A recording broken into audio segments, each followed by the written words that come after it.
Okay. So today we're on the set of Pioneers of the Independent Networks, which is a nice little company, webisode company that Tim Walker and myself, Ricky Blues, put together to keep alive the Mid-Atlantic archives. Because if you reach back into history, there is a ton of history, rich with history, of a lot of young men and women coming up in the Mid-Atlantic, fulfilling that professional wrestling dream, starting here and growing out to bigger and better things. And we've documented, we were part of, as a wrestler, Tim as working for Pro Wrestling Illustrated, we were part of that whole growth, and we wanted to make sure that we documented it and archived it for the folks coming behind us so that we can relive those magical moments and pass on the things that we've learned in this wrestling business to our next generation.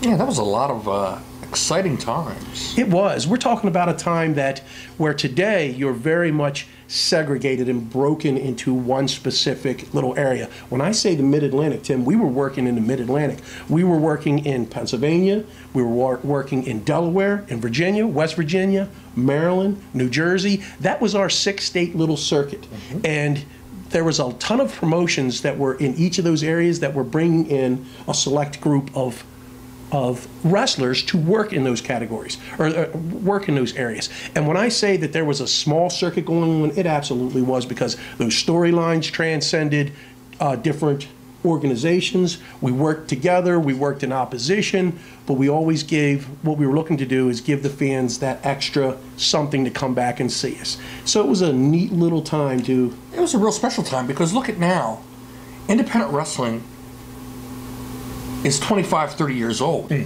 Back then, it was in its infancy, and everything was new, everything was fresh. Right.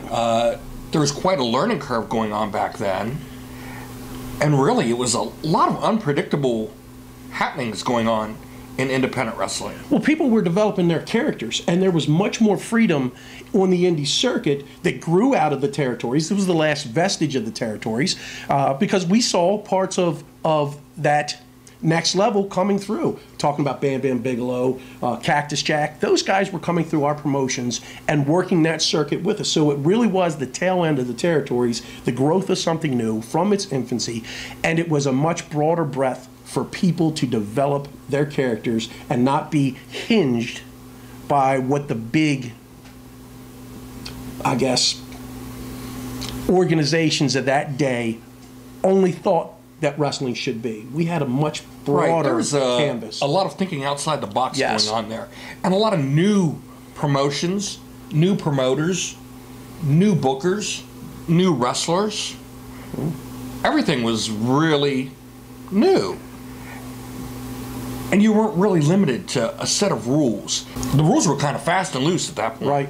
Well, think about it. Every medium that you needed for that business was there. We had local television, because at that time, cable hadn't really taken the foothold that it was. There was some things going on, but local television was very big. You were still bicycling tapes, so we had television.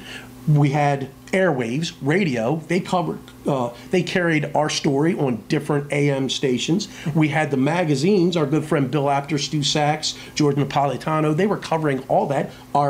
My close friend Tim Walker, part of the PWI family, was covering all that. So you had so many different mediums that were still in play.